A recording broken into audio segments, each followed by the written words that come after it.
Welcome everyone to today's webinar, Accurate from the Start. I am Riz Hatton with Becker's Hospital Review. On behalf of Becker's Healthcare, welcome and thank you for joining us. Before we begin, I'm going to walk through a few quick housekeeping instructions. Before we begin today's webinar with the presentation, and we'll have time at the end of the hour for a question and answer session. If you have any questions throughout today's webinar, you can type those into the Q&A box you see on your screen. Today's session is being recorded and will be available after the event.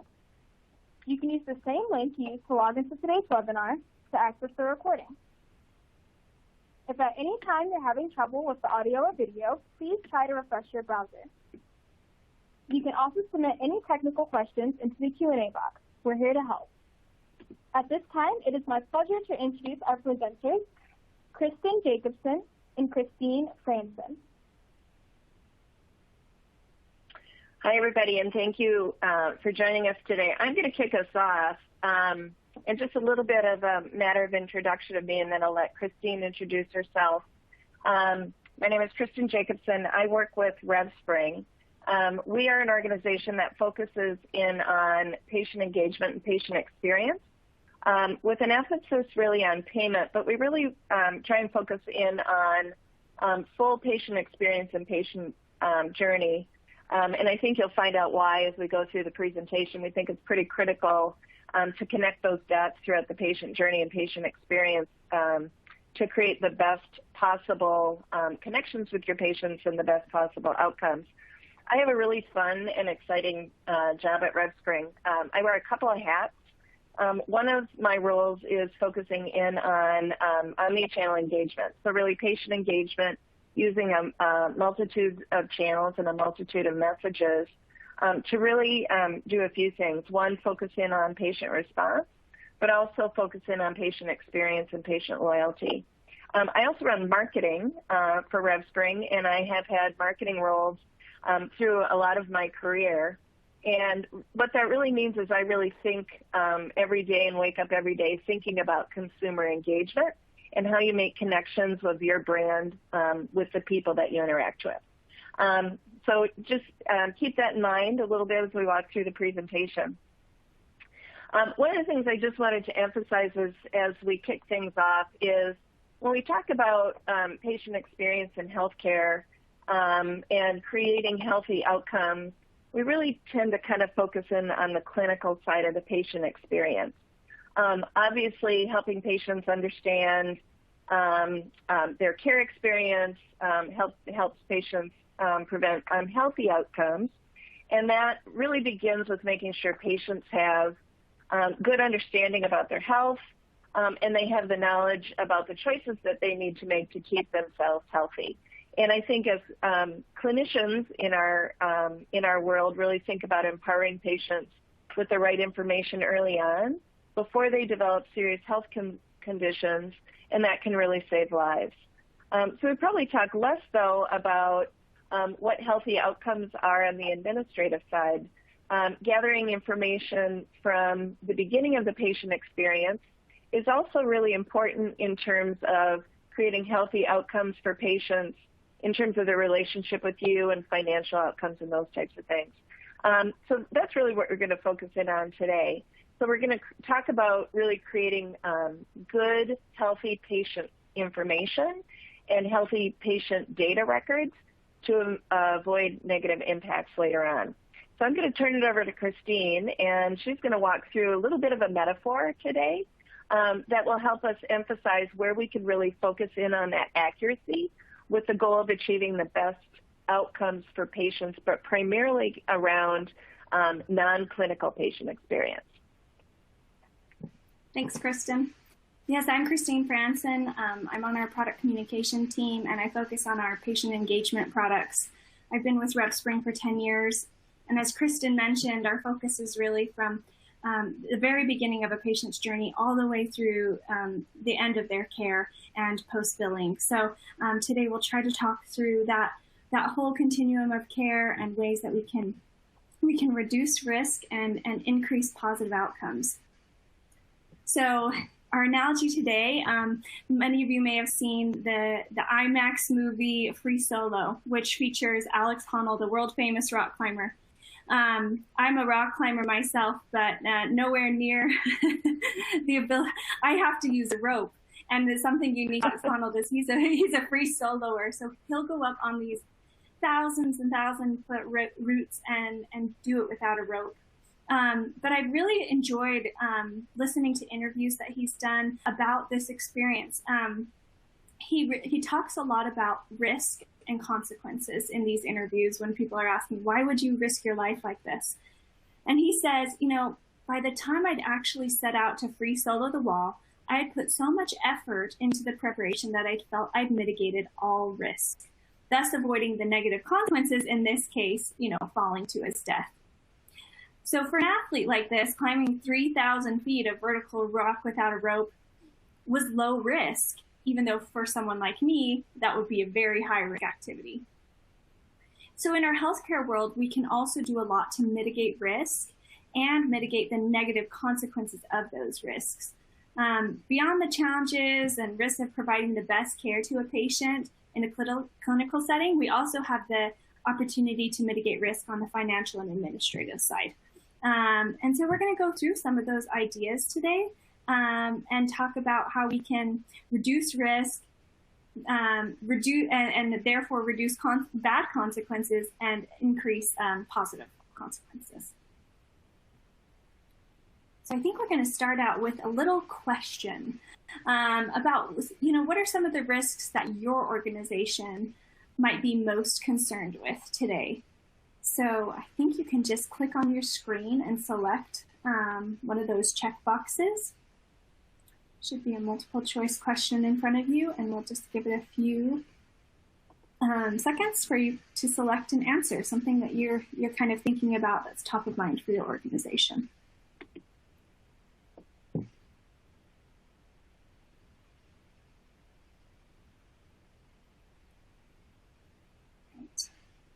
I've never done a poll through this platform before, so I hope I do this right, but I'm just going to go to the next slide, and I think we should see the results of this poll. Let's see if we do. A few seconds, I see more coming in, so I'm just going to give it maybe 5 more seconds for you to submit an answer so we can have a nice data set here. All right, looks great. Okay, wow, a clear winner here among the options. Oh, actually, sorry, as I scroll down, I see that there's 2 that are exactly tied. So staff burnout is a top concern or a risk that you're concerned about, and then revenue losses is a second. It looks like patient loyalty and compliance are still concerns for many, but less so than staff burnout and revenue losses. Well, this is good, Kristen. I think we can talk to both of those quite well today. Yeah, absolutely. Yep. So as we talk about risks, I thought it would be helpful to also include the purpose of reducing these risks. We want to get to accuracy. So the title of this webinar today is Accurate from the Start. One of the best ways to reduce risk is to increase accuracy, right? Making sure your hand is on the right hold on that rock climbing wall so that you know you're secure and you're not going to fall. And if you're really accurate with those movements, you're reducing your risk. But I wanted to put this definition, kind of the Google definition of Google search definition of accurate up on the screen, because some of these synonyms I think are very helpful in this discussion, because we can think about accuracy in a lot of ways. It's not, there's kind of a lot of facets to this. So I've highlighted some of my favorite ones that stood out to me. To be very correct. That's important. We have to be correct. We have to be, when we're being accurate, the data has to be correct. We have to be unambiguous. So we hear this from patients all the time, that it's difficult for them to understand maybe an EOB, or they're not sure what their estimate really means. So creating, eliminating ambiguity in the process is another way to be accurate.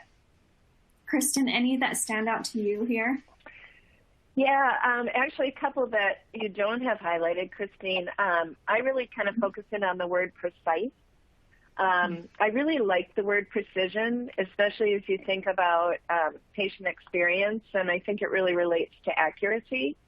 And when I think of precision, it's really about not just collecting the right information or having the right information, but using the right information to really connect that experience to the patient in a really precise way. I think it speaks to the fact that accuracy can be different for different people, right? And it kind of speaks to personalization. The other word I really like, I think it's just a really good, strong word, is true. So, something that is true is believed and really authentic. You have the word authentic highlighted, but I think of the words rings true, right, which is really about resonance, right? So something that resonates with me, feels true to me, and feels really authentic to me. So those are the ones when I think of accuracy, just kind of beyond, did I get it right? How do I apply what I have to make it better? So those are the words that kind of stood out to me. I think that's awesome. Yeah. Yeah. So I'll grab the next slide, and if we think about accuracy, right, and we think about kind of and I love all those definitions of accuracy. I'm always interested in how many different ways you can think about a word, but when you think beyond kind of the correct definition of accuracy, do I have the right information? And think about, kind of the personal side of accuracy, do I have the right information for me?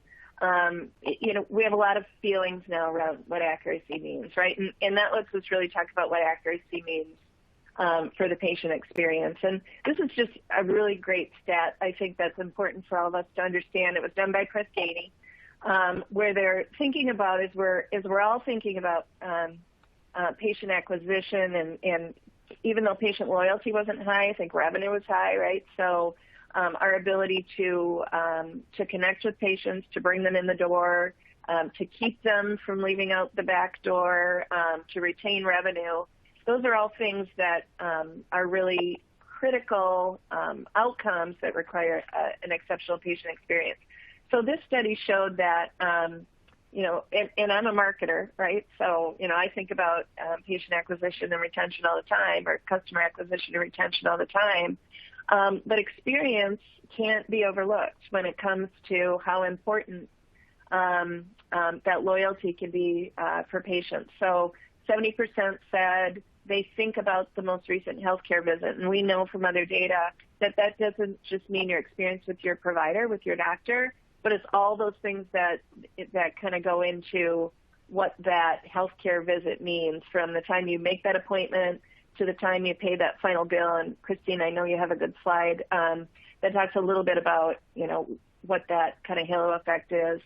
If I don't have my own experience, I look to family and friends, right? So I trust my family and friends, and I trust their experiences. So that can be an influence. And if I don't have family and friends who have maybe had a similar care, I'm going to go and trust others who take the time to review. So patient experience really can't kind of be undervalued when it speaks to the way that we think about how we drive loyalty. So that's kind of the loyalty side, right? Are we bringing patients in the door and we keeping them there?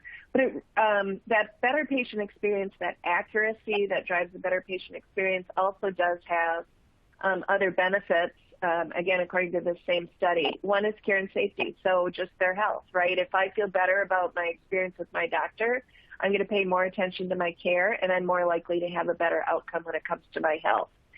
A workforce, this is, I thought, really interesting that Propensity found a correlation between patient engagement and workforce engagement.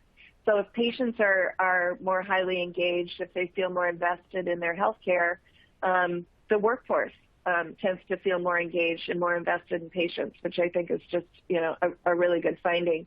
And then, of course, financial outcomes, both for the patient and for the provider. If I have an engaged patient, I am more likely to have a better financial outcome as well, which scored high in the survey results. So we all know that's a critical top of mind thing for providers as well. So Christina, I'm going to let you dive in now to some of the ways that we drive that accuracy and make sure we have those better outcomes. Yeah, you bet. I think we'll start from the beginning. So there's opportunities all along this continuum of care, but one that I like to dial in on is the dreaded clipboard, right? We've all had this experience where we go into a waiting room and we're handed a clipboard and a pen and a piece of paper, and we're filling out information about ourselves and our history, of our medical history, etc. But I think there's a real opportunity for improvement in this, and we're seeing that happen. This is a great place to improve accuracy and reduce risk. So if a patient is sick or not feeling well, filling out this information, maybe they don't have their insurance card with them, maybe their child is sick and needs their attention, you're not collecting the best data set you can from that patient, and there's this really high risk of error. And then they hand that clipboard to a staff person who is also trying to answer phone calls, manage appointment scheduling, and then they have to manually transfer that information into their system, another opportunity for risk to occur. So high risk potential throughout this process. And I think we'll talk through some technology tools that can help eliminate those risks. But first, I just want to ask another quick poll question. Which of these patient collection risks most affect your current workflow? So I just mentioned a few of those. Do any of these happen regularly within your organization? So now that you're pros at filling out this poll, I'll just give it a few minutes and allow you to answer that question.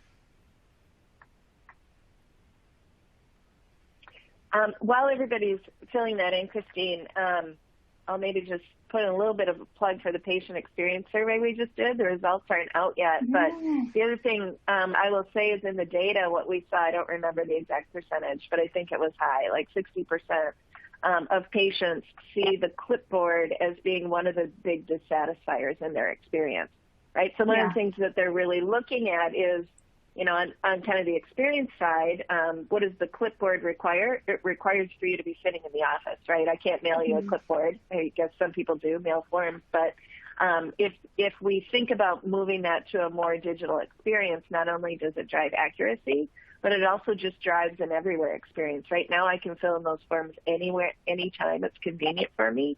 So I think that's one of the really exciting innovations that's coming out in healthcare. I'm surprised you don't see it more. Right? Yeah. More digital use of a clipboard, but I thought that was interesting to note just the patient dissatisfaction side as well. Yeah, no, agreed. Okay, and I see we have a good group of results here. Almost everyone submitted an answer, so let's see what we have. Okay, awesome. Yep, so we see almost 66% of our attendees today are concerned about risk of inaccurate and expired insurance information. This is perfect. I have, my next slide will address this, so I'm glad we're aligned. Typos from patients and staff, yep, that is happening. Time delays when patients don't complete the information, and then patients complaining about that time-consuming process. So this is great. So as we talk through expired insurance information, we'll dive right into that. That is a huge consequence of this risk of inaccurate data records. So the clipboard traditional process, manually transferring that information and relying on the patient to have that card in their wallet when they show up, that's high risk. What are some ways, and I think it's important for us to say, how are we mitigating this risk, right? That's our whole point today. How are we mitigating the risk and creating accuracy from the start? And we'll talk through some technology tools that can do that I think the next slide. I'm just going to mention one more risk too that can occur during this data collection process, which is the lack of communication or contact information. Kristen, do you want to dive into this one a little? I know the omni-channel world is so dear to your heart. Yeah. Yeah, and this is another one that's interesting to me when I talk to providers, right? And as we're trying to shift to more of a digital experience, but even a paper experience, right? how important is a telephone number and email address, right? I need that if I'm going to send an appointment reminder. I mean, usually that is provided when they're sitting in the office, that consent to use that information. But think of all the other times and places I need that information. And we talk to providers all the time, and they say, well, I don't have it, right? I don't have a mobile number for texting. I don't have an email address. And you do. You have it somewhere, right? So this is really all about capturing it once and sharing it everywhere, so that you have the information that you need to connect with patients, to make sure they're showing up for their appointments, to make sure when they're in that care plan that you've got the best, most kind of exhaustive set of channels and the preferred channels to communicate with them for that. For billing reminders, right? I mean, in healthcare, bills have been kind of a 1 in every 30-day experience. We're the only industry that does that, right? If I don't pay my mortgage, they're going to send me a note to say they're going to send me a reminder. And if I don't have those digital tools, I don't have access to that. So it's just really important to get it right, and then share it everywhere. So this is a great front of the process opportunity to do that and populate it everywhere. Absolutely. Okay, and I love now that we get to finally talk about some solutions, right? Some ways to mitigate these risks. So the first is, a digital capture of insurance information and demographic information through an online digital patient intake tool. Avoid that clipboard, ditch the clipboard and paper and pen, and allow patients to do this prior to the appointment when they have the time to really be thinking about it. And technology is on our side here. So as we're thinking about reducing staff burnout and the burden on staff to manage so many of these tasks, there's opportunities for technology to step in and take some of that off of their plate. And one of those is OCR, or optical character recognition. So this is amazing technology. I love seeing it in practice. What the patient can do is, while they're filling out that form at home, either on their iPhone or on their computer, they can upload a picture of their insurance card or driver's license, and OCR can scan that image and pull anything that's relevant off of that image. So this is doing two things. One, saving the patient time, because they don't have to enter all of that information manually. And two, it's creating a more accurate data set, because you're not relying on a person to read that information correctly. A computer will get it more accurate more of the time. And a third benefit is then the staff, again, doesn't have to go and manually transfer that information over, and you can avoid another layer of, human error potential that could happen there. So I love OCR as an example of, if you want to increase your accuracy of your insurance cards that are on file, have the patient upload those and use OCR to capture the image off of those, capture the data off of that image. And then the second that's related is in this digital forms process, you can also reduce some of the burden on the patient and save them a lot of time by pre-filling information. So like Kristen said, you probably have a phone number or an email address for this patient somewhere in your system. So connect, I'll make it sound really easy. We know there's a lot of technology behind this, but connect those systems on the back end so that data is flowing between these different processes. And when a patient goes to complete their forms, everything that you already know about that patient is pre-populated. And then it's a good use of their time to double check that information before submitting it, in case anything has changed. Anything to add there, Kristen? No, I just transition, I think. That really tees up the next topic, which, I think plays really an important role in what we saw from the people on the webinar today about a big concern, which is staffing, right? So what we're going to talk next about is self-service, really from the patient standpoint, but obviously self-service has a huge benefit for provider organizations as well, because the more that we can help patients do themselves, the less that we require a staff that's assisted to do it. So as we're looking for ways to automate things and free up staff to work on kind of more critical things that truly require them, self-service is a really, really important, kind of driver these days to do both. So self-service helps. Obviously, we all know what self-service means. It means I can help myself to what I need to do.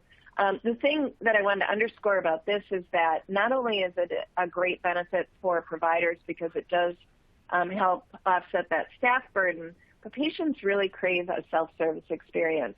One of those, I wish we had put this slide in the deck, Christine, from class, where they did an analysis of, and I have it up in front of me, so I'm going to try and describe it to people on the webinar today, but they did an analysis of what patients are looking for and the gap between what patients want and what the market is providing. And the top three were registering, checking in for an appointment by themselves, scheduling or rescheduling an appointment by themselves, or refilling a prescription by themselves. And not only were those the top three, they were also the biggest gap in terms of what providers are also offering. So they're really craving the ability to do those things by themselves independently without picking up the phone and making a phone call and talking to a human.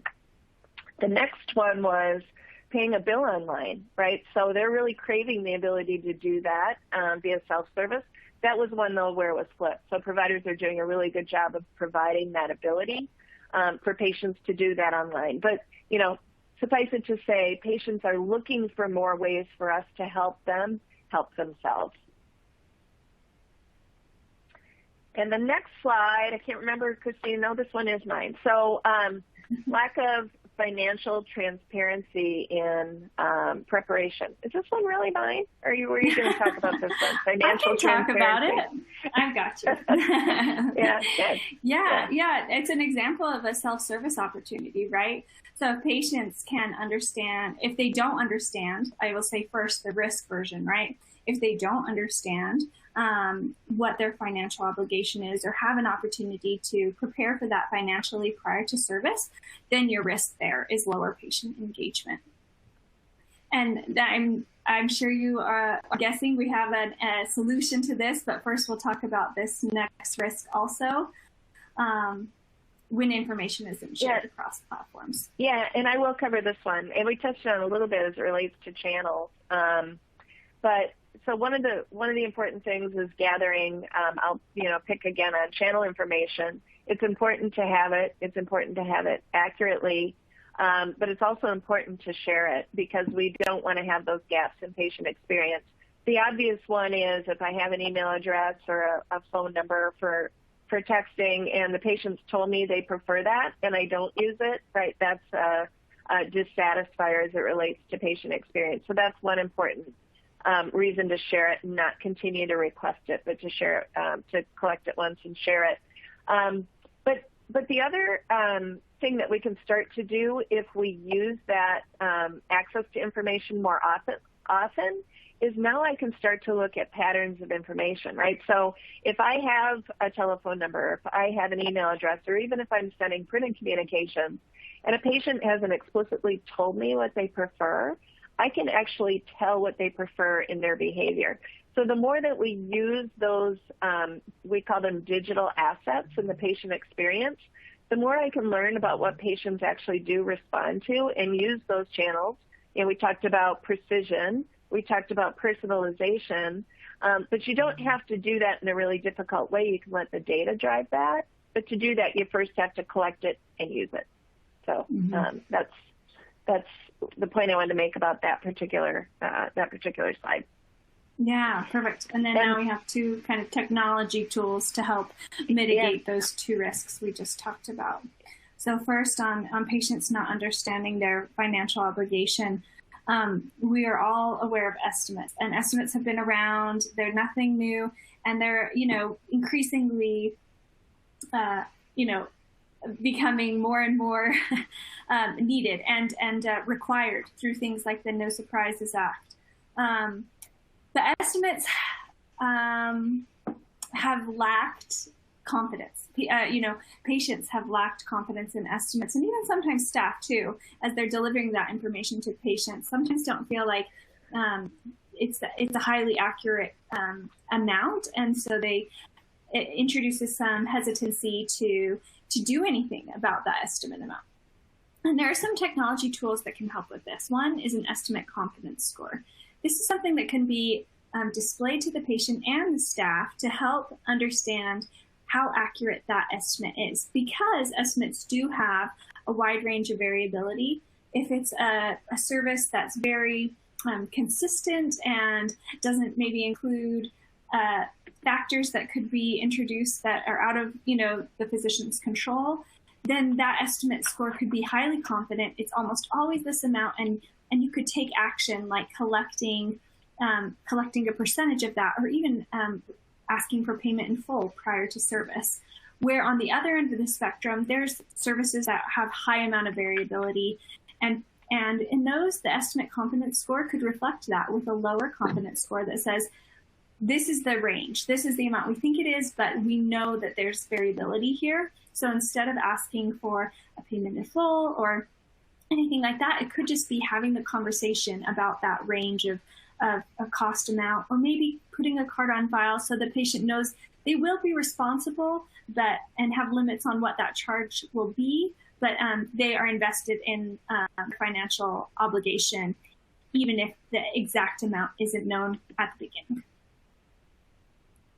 And then the next technology tool that we have, Kristen, I think it's card on file. Yeah, and you touched on it. Yeah.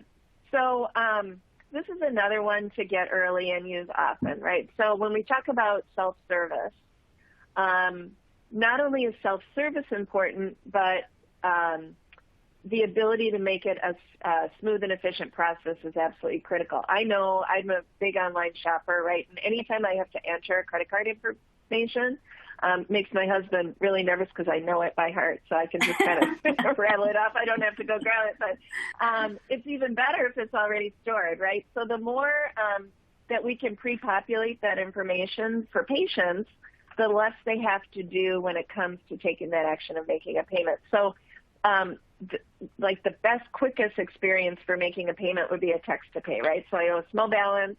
I have your mobile number on file. I send you a message that says, you owe $45. I have your card ending in 3825. Type pay now, and it's taken care of, right? They don't have to go to a portal. They're on their mobile phone exclusively. It literally takes a couple of seconds. Those types of things can really help with self-service, help speed up the patient experience. But it doesn't even have to be that simple. Even if they're using your portal, if they're using your EMR for payments, if you can store that card or store multiple cards, so all they have to do is pick from a menu to choose which card they want to use for which service. Even though that doesn't save a patient that much time, it does save them time, and it's just a big kind of warm fuzzy in terms of how you can make sure that they feel you know them, you're thinking about them, you're trying to find ways to really make that experience quicker and easier for them, more like it would a retail experience. And then the next one, too, I think is... As a consumer, I was just going to say, making it feel very similar to experiences they have in other retail settings. Exactly. That's exactly right. And we do know they're looking for that, right? The other is, and this kind of speaks to how you think about the silos of patient experience. So you don't have to have an appointment reminder experience be separate from an estimate, be separate from a payment, right? If you're looking at that patient experience holistically, and you know that multiple of those things are true, they have an appointment and they owe a balance, there's no reason for those to be two different experiences for the patient. You have to do it right? You have to be, kind of true to what patients are thinking about at that point in time.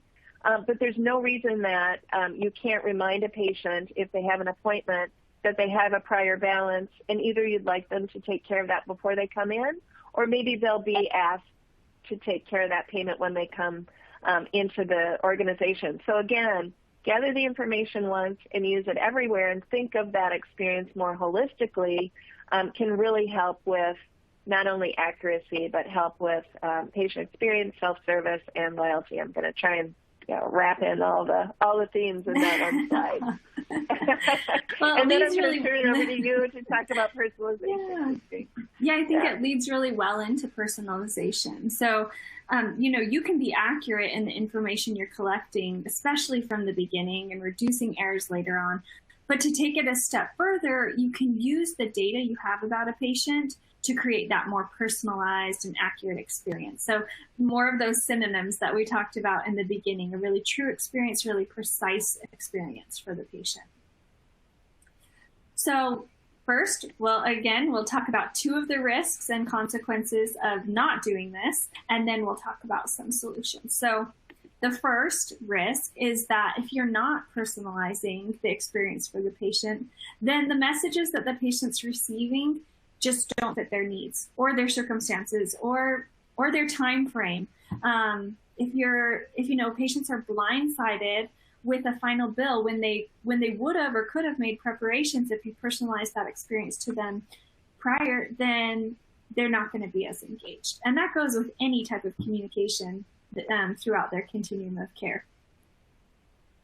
And then the second risk, Kristen, is consent gathering. And we've talked a lot about that. And I think the risk in terms of compliance in healthcare is not great in terms of honoring necessarily opt-outs and those types of things. But the risk of trust, that you lose trust with your patients, is great, right? So if they explicitly tell you to stop using a channel, they expect you to take that action, right? So, and if you're sending communications from multiple different platforms, that can really be a challenge to do. So, I would add to gather it once, use it everywhere. Respect patient feedback would be, kind of the end of how you think about using information. Because what you don't want to do is take an action or use information that a patient would like you not to use in a particular situation or universally, right? So it's just paying attention to how we, kind of share that information holistically throughout the organization, not only to gather it, but also to revoke it, would be my comment on that slide. Yeah. Okay, so some solutions to mitigate these 2 risks. The first of which is, that precision of the patient experience and the personalization of it. So one technology tool that is available in conjunction even with that estimate confidence score we talked about is a propensity to pay score. So this allows us to really understand which payment options would be best for that particular patient. And this can be displayed in a number of ways. The example here on the screen I think is helpful. You can see that, highlighted is that pay balance in full. So for this patient, they have the ability and means and the propensity to pay that balance in full. And it's an amount, a bill amount that resonates with that. So that's the highlighted option. That's the, the prioritized option. But then you can see you're not narrowing the patient into only one option. You can provide them with other options as well so that they feel like they're in control of this. I have kids, and if I give them choices, then then it makes everything go a lot more smoothly. And I think that's true with anyone. We want to have choices. We want to be in control of our own, our options, but to highlight the one that we know is best for that patient based on their propensity to pay score can help create better financial outcomes. And I think I'm going to skip through this one, Christine, because I think we've talked a lot about gathering information. This is really about having data. I guess I will make one point about this. It's not enough, we talk about the digital front door, right? We talk all the time about digital front door. The problem is, and you and I love this topic, Christine, there's not one door, right? There's multiple ways in. And one of my favorite kind of debates is, what does the back door look like, right? How do you keep them from leaving the back door? But, I think just a process for making sure that you provide patients with the same access to information that you're gathering, right? So you have that transparency. You can build that trust. If they change their mind, every tool should provide them with the ability to clearly communicate what their preferences are to you so that you can kind of honor those preferences. But then again, you also want to use that data, right? So in this example, if this patient had said email, text, and print, I don't really have a clear preference there, but the data can tell you what patients respond to best for different types of use cases. So just, making that data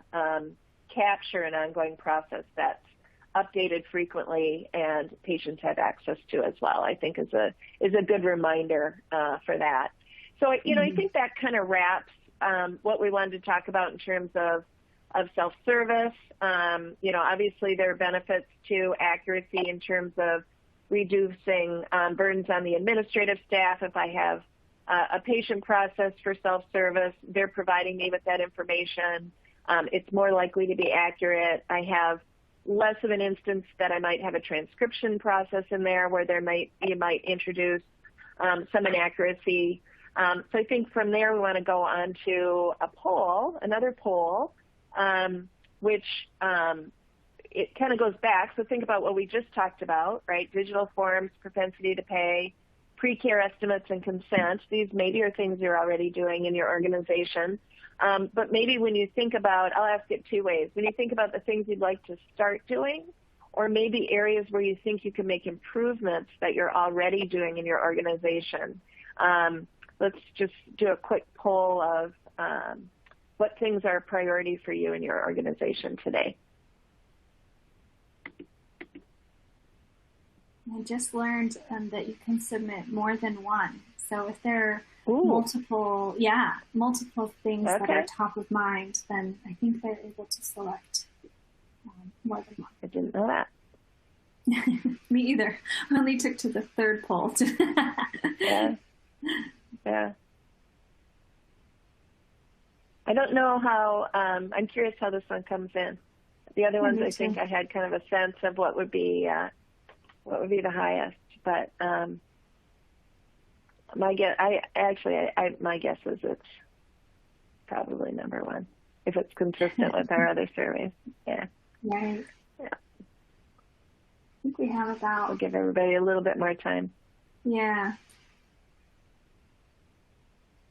I love seeing this. Now that they know they can pick more than one, they're taking longer, Christine. I know. I shouldn't have said. Now it's. We'll wait to 50% and then we'll go ahead. And how do you do it? You just click forward? Yeah, you just gives us the result? Mm-hmm.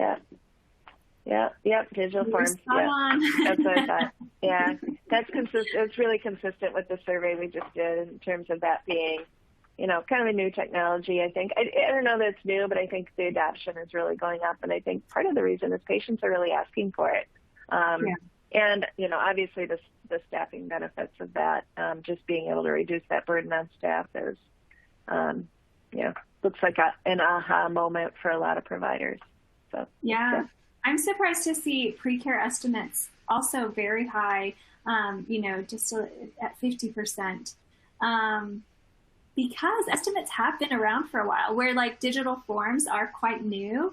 Estimates have existed for a while. I think maybe pushing that is these regulations, right? Price transparency, surprise billing, and just the ability to be a little bit more accurate or transparent with the estimates, where in the past they may have been quite inaccurate and not trusted. Estimates are getting better, and the conversations around estimates and what they mean for a patient are also getting better. Yeah, no, totally agree. So I think this is kind of the wrap-up section of our overview. I think here what we want to do is just, focus in on a few themes we've talked about. So I'll let you hit this one, Christine. Yeah, I really like this quote, right? The first step to a good healthcare experience is not having a bad healthcare experience. And this comes from a study that was done about how COVID-19 impacted consumers and how healthcare organizations adapted as a result. So I just like this, that addressing anxieties about paying their bills, committing to price transparency, referring patients to their health plan to get out-of-pocket costs.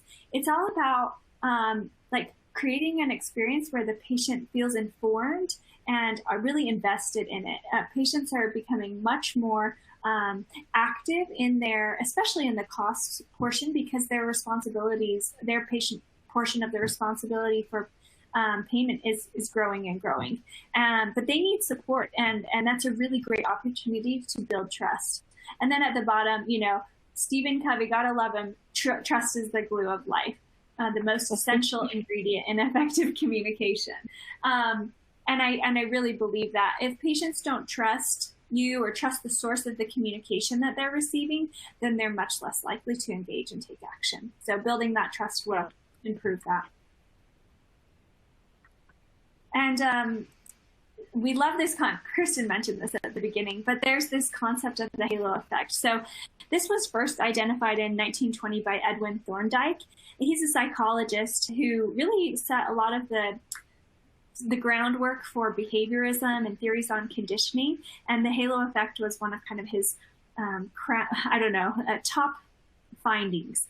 And what it means, and it's used in a lot of ways, but how we're kind of thinking about it in the healthcare space is that patients are consumers, and they want to interact in their healthcare journey much like they do with other brands that they experience. And one favorable experience with your company's brand can really radiate to other experiences. And that could be the in-person experience they have with a really great provider.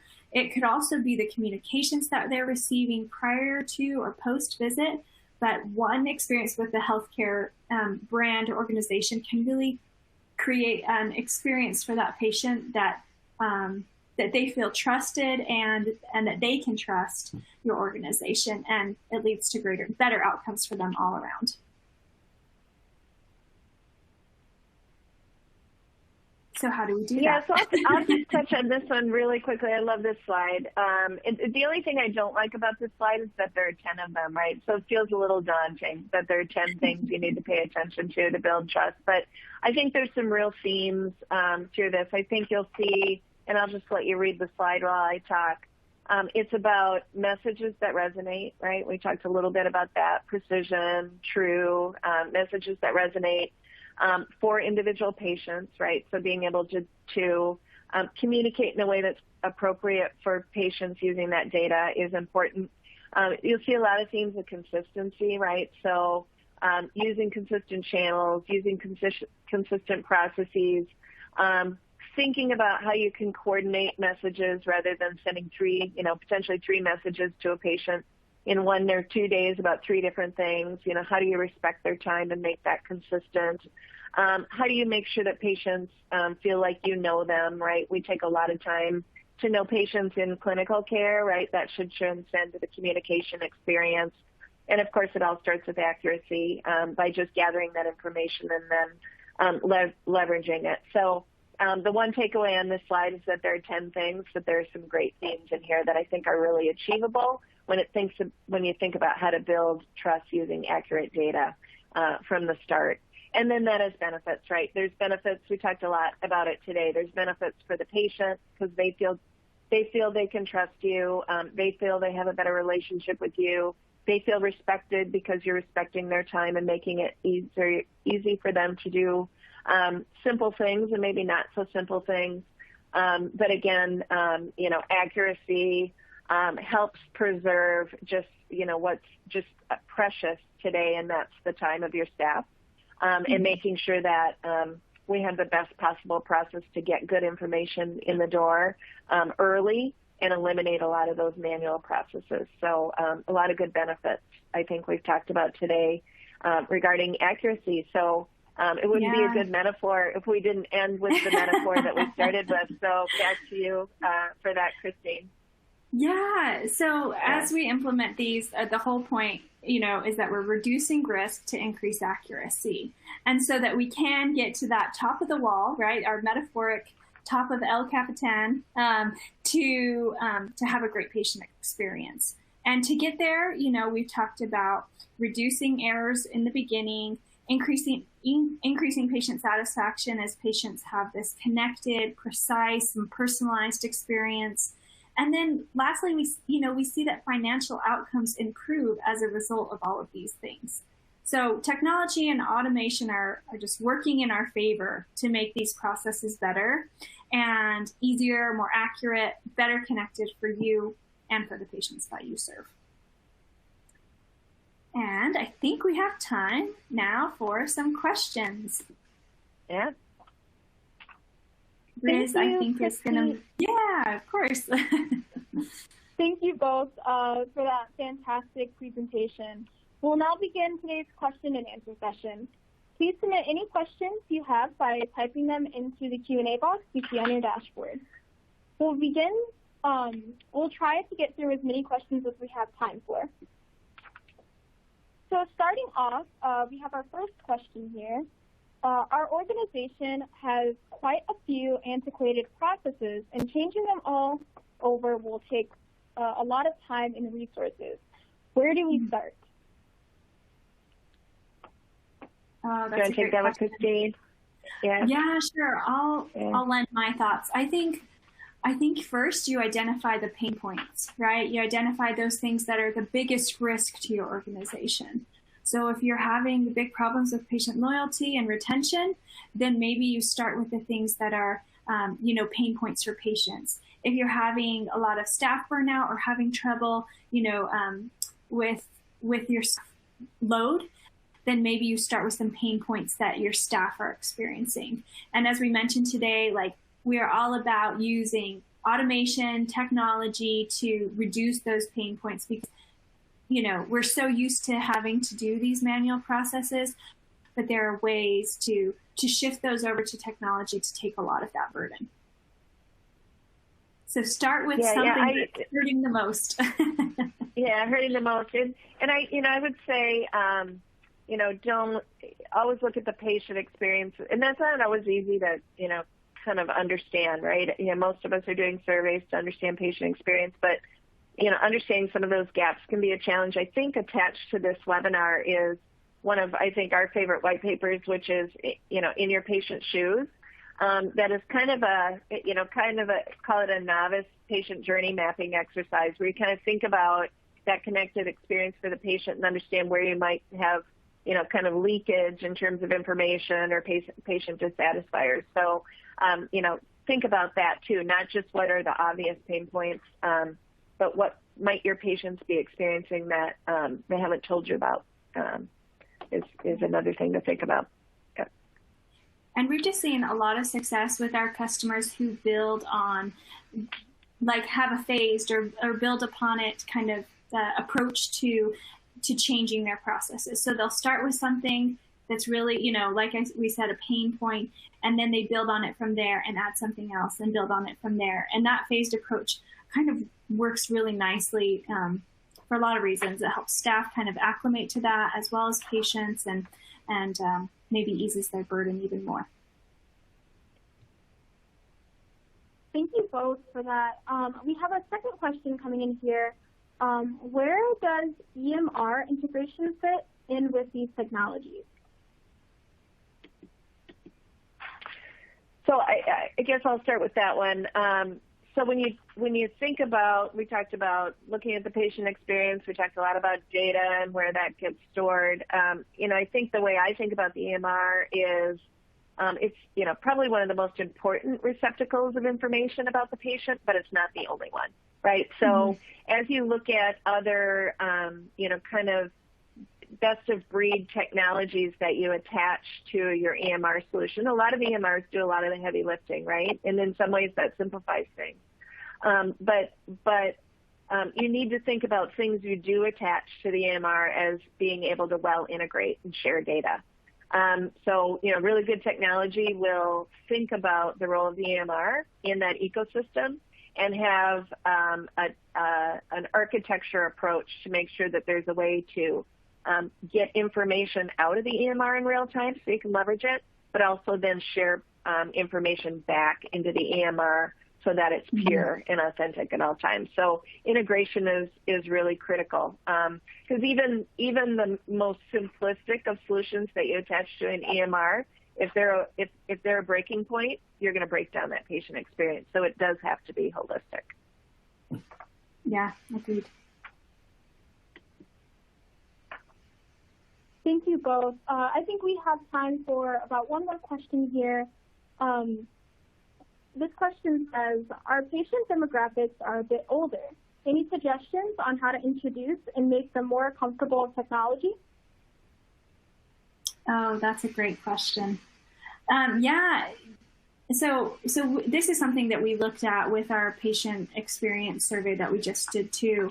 And it is interesting to see the trends between different age groups, but compared to 5-10 years ago, those differences are a lot less. So older patients are getting more and more comfortable with technology, and that reduces some barriers so that you can have a consistent experience. But I think a big part of it is that personalization piece. You have to know your patient, you have to know things about them so that you can deliver communication in the way that's best for them.